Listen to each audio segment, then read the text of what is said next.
नमस्कार, मैं हूं प्रशांत चुरहे।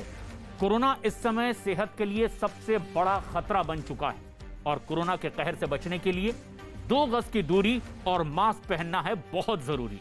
न्यूज 18 भी आपसे अपील करता है कि आप मास्क जरूर पहनें और न्यूज 18 ने तो इसके लिए एक मुहिम भी शुरू की है, मास्क पहनो इंडिया। न्यूज 18 आप सभी से अपील करता है कि आप सभी मास्क जरूर पहने, क्योंकि कोरोना से इस लड़ाई में ये मास्क ही इस समय सबसे बड़ा हथियार है।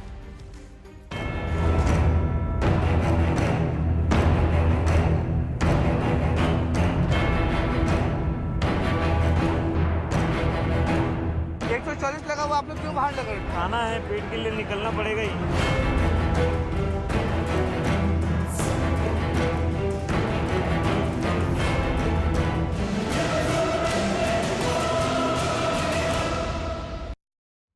इस वक्त की बड़ी खबर आ रही है महाराष्ट्र से। महाराष्ट्र के मुख्यमंत्री उद्धव ठाकरे ने प्रधानमंत्री नरेंद्र मोदी को चिट्ठी लिखी है। उद्धव ठाकरे ने प्रधानमंत्री मोदी से दूसरे राज्यों से ऑक्सीजन की सप्लाई की मांग की है। उद्धव ठाकरे ने चिट्ठी में लिखा है कि जिस तरह से महाराष्ट्र में कोरोना के मरीज लगातार बढ़ते चले जा रहे हैं, उसके लिए ऑक्सीजन की ज्यादा जरूरत पड़ रही। ऐसे में दूसरे राज्यों से सप्लाई महाराष्ट्र में की जाए।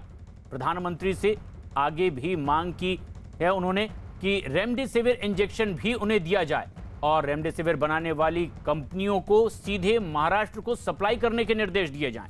साथ ही साथ उन्होंने जीएसटी को लेकर छोटे कारोबारियों को राहत देने की अपील भी की है और जीएसटी रिटर्न के लिए 3 महीने का और समय मांगा है और यह पत्र उद्धव ठाकरे ने प्रधानमंत्री नरेंद्र मोदी को लिखा है।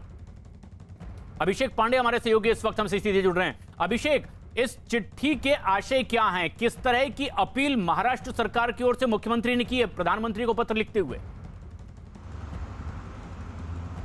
देखिए, मुख्यमंत्री उद्धव ठाकरे ने साफ तौर पर प्रधानमंत्री को चिट्ठी में ये लिख दिया है कि इस समय महाराष्ट्र बेहद क्राइसिस से गुजर रहा है और खासकर कोरोना क्राइसिस इस कदर है कि इस समय महाराष्ट्र में करीब 6 लाख एक्टिव केसेस हैं, जो कि पिछले साल जब कोरोना की पहली लहर थी तो उस समय जो सितंबर में पीक पर जो कोरोना था महाराष्ट्र में, उसका 80 से 88% ज्यादा इस समय में महाराष्ट्र में एक्टिव केसेस हैं।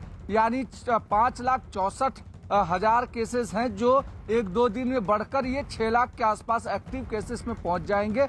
और जो मैट्रिक टन खास करके महाराष्ट्र में ऑक्सीजन की सप्लाई होती है और महाराष्ट्र में ऑक्सीजन प्रोडक्शन है वो 1200 मैट्रिक टन का है और अब आने वाले समय में अगले 4-5 दिनों के भीतर महाराष्ट्र में जो एक्सपेक्टेशन है वो 2000 मैट्रिक टन का हो जाएगा। यानी महाराष्ट्र का जो प्रोडक्शन है उससे करीब 800 मैट्रिक टन ज्यादा महाराष्ट्र में ऑक्सीजन लगेगा सिर्फ और सिर्फ हॉस्पिटल्स के लिए।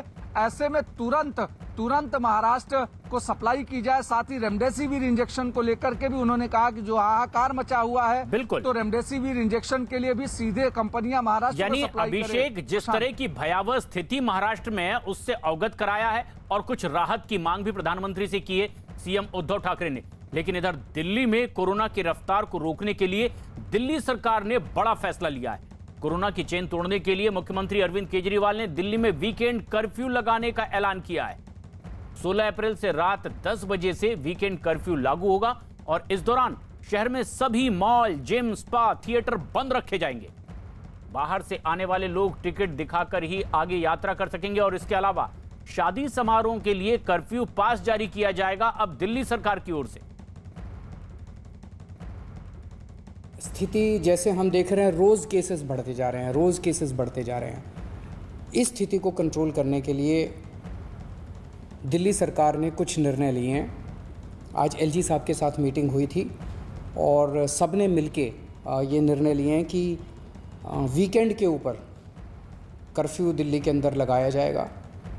इसका कारण ये है कि लगभग हफ्ते के दौरान, वर्किंग डेज़ के दौरान आदमी को अपनी कमाई करने के लिए जाना होता है, आदमी को अपने काम पे जाना होता है। लेकिन वीकेंड में अक्सर जो लोग निकलते हैं वो अपने एंटरटेनमेंट के लिए या दूसरी एक्टिविटीज़ के लिए निकलते हैं जो कि कर्टेल की जा सकती है, जो कि जिसके ऊपर अंकुश लगाया जा सकता है। उससे बहुत ज़्यादा लोगों को दिक्कत नहीं होनी चाहिए। इसीलिए चेन तोड़ने के लिए वीकेंड के ऊपर, ताकि लोग ज़्यादा संपर्क में ना आए, वीकेंड के ऊपर कर्फ्यू लगाया जा रहा है। एक और भी बड़ी चीज़ है कि ये शादियों का सीज़न है और कई लोगों की ऑलरेडी शादी की डेट्स डिसाइड हो चुकी हैं, सब कुछ तैयारियां हो चुकी हैं। हम नहीं चाहते कि उनको किसी तरह की तकलीफ़ हो। ऐसे लोगों को जो एसेंशियल सर्विसेज हैं और ख़ासकर जो शादियां हैं, उनको हम कर्फ्यू पासेस दे के उनको अलाउ करेंगे, उनका मूवमेंट हम अलाउ करेंगे। वो कर्फ्यू पासेस के अप्लाई कर सकते हैं और उनको जल्द से जल्द बिना किसी हैरेसमेंट के हम कर्फ्यू पासेस देंगे। मॉल्स, जिम्स, स्पाज और ऑडिटोरियम्स को फ़िलहाल बंद करने के निर्देश दिए जा रहे हैं। सिनेमा हॉल्स 30% की कैपेसिटी पे चल सकते हैं। वीकली मार्केट्स जो हैं वो एक वीकली मार्केट पर डे पर जोन के हिसाब से अलाउ किया जाएगा और वीकली मार्केट में ज़्यादा भीड़ ना हो, इसके लिए भी स्पेशल इंतज़ाम कुछ किए जा रहे हैं जिसके आज ऑर्डर निकाले जाएंगे। रेस्टोरेंट्स में अब वहाँ बैठ के खाने की इजाज़त नहीं होगी, केवल होम डिलीवरी परमिट की जाएगी। और एक बड़ा फैसला कि अब दिल्ली सरकार की ओर से लिया गया है। विक्रांत यादव हमारे सहयोगी लगातार हमारे साथ बने हुए हैं। विक्रांत, ये जो मॉल, जिम, स्पा बंद किए जाएंगे, इसे लेकर जनता समझना भी चाहती है कि क्या ये अगले आदेश तक के लिए बंद है या कर्फ्यू का असर सिर्फ इस पर है? देखिए, बिल्कुल प्रशांत, दो चीजें इस पूरे आदेश में है जो आज दिल्ली सरकार ने निकाली है, जिसके बारे में मुख्यमंत्री अरविंद केजरीवाल ने घोषणा की है। उन दोनों चीजों को अलग अलग समझना होगा कि वीकेंड कर्फ्यू भी जारी रहेगा जो दिल्ली में लगा करेगा। वीकेंड पर कर्फ्यू रहेगा शुक्रवार से लेकर के जो सोमवार सुबह तक रहेगा। तो उस वीकेंड के दौरान तमाम चीजें बंद रहेंगी। आपात सेवाओं को अनुमति दी जाएगी, लोगों की मूवमेंट बाधित की जाएगी, रोका जाएगा उन्हें, और अगर बिना काम के वो निकले तो उनके खिलाफ कानूनी कार्रवाई भी की जाएगी। ये वीकेंड कर्फ्यू के लिए है। लेकिन दूसरी जो चीज है वो है जो अगले आदेश तक, यानी जब तक दिल्ली में दोबारा आदेश नहीं निकाला जाएगा, वो सभी चीजें बंद रहेंगी, जिसमें स्पा शामिल है, जिसमें जिम शामिल है, जो ऑडिटोरियम होते हैं वो उसमें शामिल है, और जो सिनेमा हॉल है उनको 30% कैपेसिटी के साथ खुलने की अनुमति होगी। यानी जितने उनमें दर्शक आ सकते हैं उसमें से केवल 30% तक वो अपने यहाँ बुला सकते हैं, उससे ज्यादा नहीं हो सकते। तो ये जो चीजें हैं ये अगले आदेश तक बंद रहेगी। लेकिन बाकी दिल्ली में जो बाकी चीजें हैं उस पर वीकेंड कर्फ्यू रहेगा। और सरकार की सोच यही है कि कोरोना का जो स्ट्रेन लगातार बढ़ता जा रहा है उसमें एक ब्रेक मिले, उसको किसी तरीके से चेन को तोड़ा जा सके, और लोग लाख अपील करने के बाद भी जो घर में नहीं बैठ रहे थे तो बिना काम के वो बाहर ना निकले, इन्हीं सब चीजों की कोशिश की जा रही है। और सख्त कदम उठाया गया है दिल्ली सरकार की ओर से।